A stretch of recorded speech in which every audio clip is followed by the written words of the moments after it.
This is 757 Saturday Sports Talk with Matt Hatfield and Coach Ed Young on ESPN Radio 94.1. And 757 Saturday Sports Talk brought to you each and every Saturday by Larry King Law. Injured in an accident, you call 757-595-8100. That's 757-INJURED for Larry King with the Coach Ed Young. I am Matt Hatfield. Dino Franz on the other side of the glass. We'll be punching up our buy or sell questions here in a second. And as always, you can chime in with us at 757-687-9494. One thing that we've been interacting with the fans out there on Facebook this morning about was we did an article that ran on VirginiaPreps.com yesterday about one of the area's top basketball players, and Alan Struthers, point guard from Menchville High School, very talented young man who, in fact, just picked up a new offer not too long ago from Troy. He's got about 10, 12 schools that he's been offered by. I know a bunch of schools recruiting him have been including a list of Old Dominion, Norfolk State, Radford, in our state here, among others. And we know about his dad, CNU legend Lamont Struthers, who had a stint in the NBA, played with the Portland Trail Blazers as well as the Dallas Mavericks. He was drafted in 1991 in the second round by the Golden State Warriors. And Fred Jeter, who writes for the Richmond Free Press, actually asked if Lamont was the only player to reach the NBA from a Division III school. And Marcus Helton from DMV Elite chimed in. Devin George, a first-round pick by the Lakers in 1999 out of, is it Augsburg, Ed, in Minnesota, Division III? Augsburg, yes. Okay. Yes. Who are the other ones, though? You found three more that have also made the D3 to NBA jump. Jack Sigma, great NBA career from Illinois Wesleyan. And then the one that, I can't believe I didn't remember this one, Terry Porter, Wisconsin Stevens Point, which is always a powerhouse Division III school. So those are a couple that came to my mind right off the bat. So, and then there's an old timer. I had to look this one up. Vern Mickelson from the old Minneapolis/LA Lakers. Oh, it's Mickelson, not Nicholson. No, not Jack, not Jack's brother. Okay. It's Mickelson. Oh, okay. And he was one of those enforcer types when he played. That's Mickelson. That's Phil's granddad. It's 2 Ks. Oh, 2 Ks. Okay. Like 2K? Oh, I play that game. All right. I've never played it in my life. All right. Vern Mickelson from a school I don't think I've heard of, Hamlin, Hamline. Look at you, dropping knowledge this morning. Now let's see if Dino, if Ed can buy something for a change, because he's always selling in this game we like to call buy or sell. Yeah, he needs to buy today. All right, let's go here. Buy or sell college football. You're going to buy or sell Clemson quarterback Trevor Lawrence. He has the nation's longest streak of consecutive passes without an interception at 314. That's a nice streak, by the way. Does he make it through the battle with Miami without throwing an INT? What do you say, Ed? Miami, they've got a very talented defense. Yes, they do. Pass rushers, Jalen Phillips, those guys get after you. Lawrence, he's been spotless. 314, it's got to end at some point. And they're known for their quickness in the defensive backfield, hard hitters. I am going to... Buy means he does not throw a pick. Are you going to buy that to keep the streak going? Let me see if I got some change in my pocket here. All right. I'm out. 3, 4, I got 9. I got 4 quarters, 7 pennies, 2 dimes, and a nickel. That's not enough to buy this. I'm buying it. Oh, he's buying it, folks. No INT for Lawrence. I'm going to say he gets 1, but Dino, I think it's going to come in the third, fourth quarter and not determine the outcome. By the way, they're a 15-point favorite today. It's hefty against another top 10 team. I don't think Clemson covers, but I think they win in spite of Lawrence throwing his first pick of the year. Okay. Sell for me. All right, buy or sell. Kyle Herbert of Virginia Tech has the lone 200-yard rushing performance in the ACC this season to date. That's 200 yards that he had last Saturday versus Duke. No other ACC player will hit the 200 rushing mark the rest of October. Will anybody do it, buy or sell? I'm going to go sell because I'm going to go with the guy, Trevor Lawrence's teammate that I'm very high on, the reigning 2-time ACC Player of the Year, Travis Etienne. I think he'll do it or somebody will do it. Juice Herbert, though, has been remarkable for Virginia Tech. What a find he has been, the transfer from Kansas. But I'm going to go sell. I'm not buying this one. Ed, are you going to buy this one, too? Dino said October only. October only. Yeah, this month.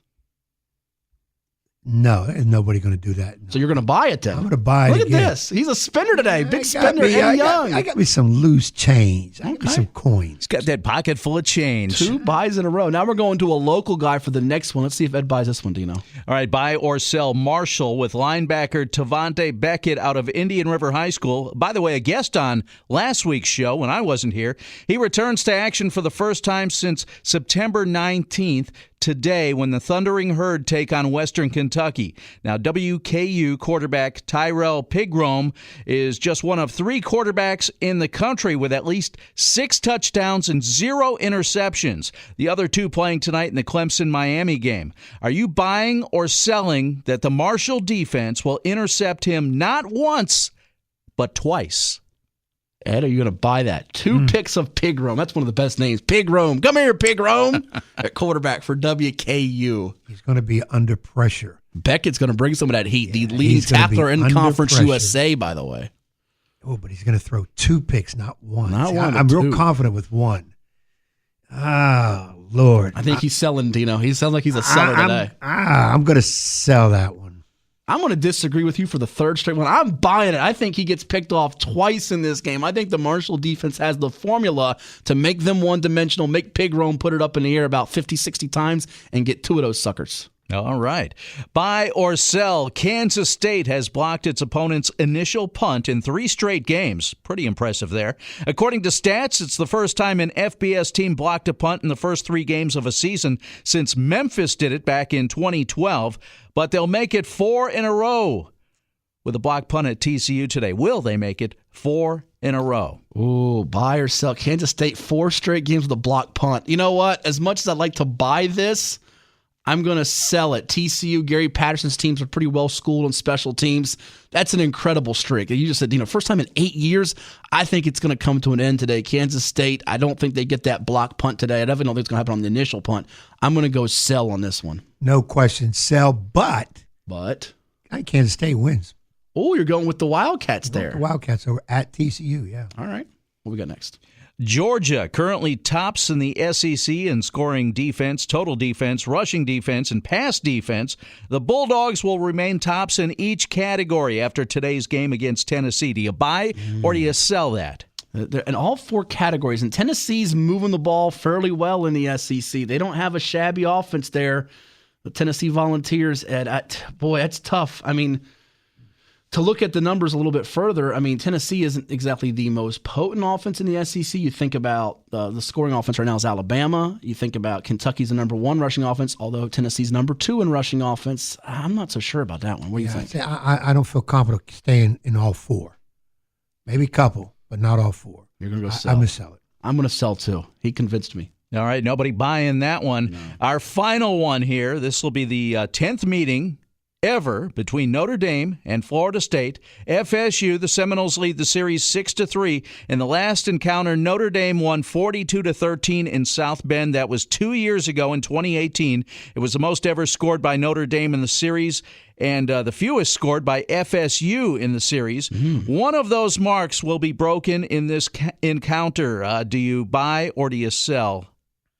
So either Notre Dame will have its most points ever, breaking the 42 against Florida State in the series, or Florida State will have fewer than 13, which was the least they've ever scored against the Irish from 2 years ago. Right.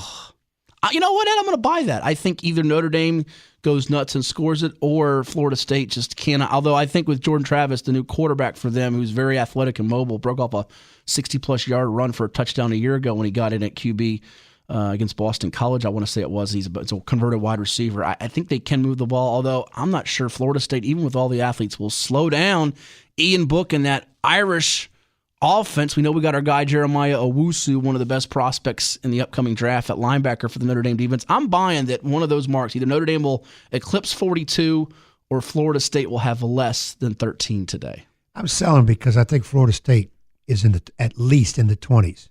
Okay. Hey, they're not going to score less than 13. And you don't have faith in your Irish getting above 42. The state still bothers me. I know it's at Notre Dame, games at Notre Dame, but that bothers me. I just think Florida State, pretty much a given, they're going to get more. They're going to get 3 touchdowns. You do realize this is not the Florida State defense with Josh Sweat from Oscar Smith now with the Eagles, or Derek Nottie from Ocean Lakes now with the Chiefs.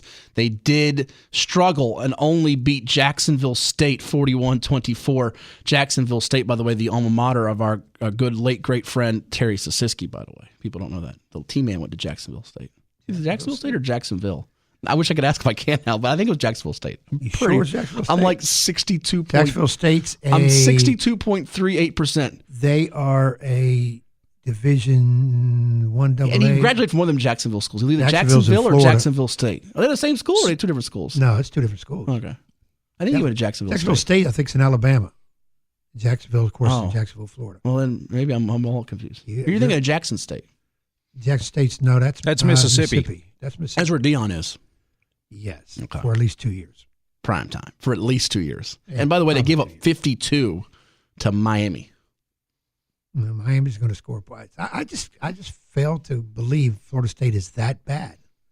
I just fail to believe it. So if my count is right here, Dino, Ed bought 2 of these today. He bought that nobody's going to run for 200 yards in the ACC the rest of the month besides Juice Herbert of Virginia Tech. And he also bought that Trevor Lawrence will not throw a pick tonight.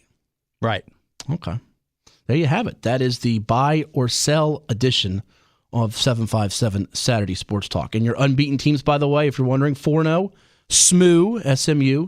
3-0 teams, you got Clemson, Miami, Cincinnati, Oklahoma State, BYU, Louisiana, my Raging Cajuns who play next Wednesday against Coastal Carolina.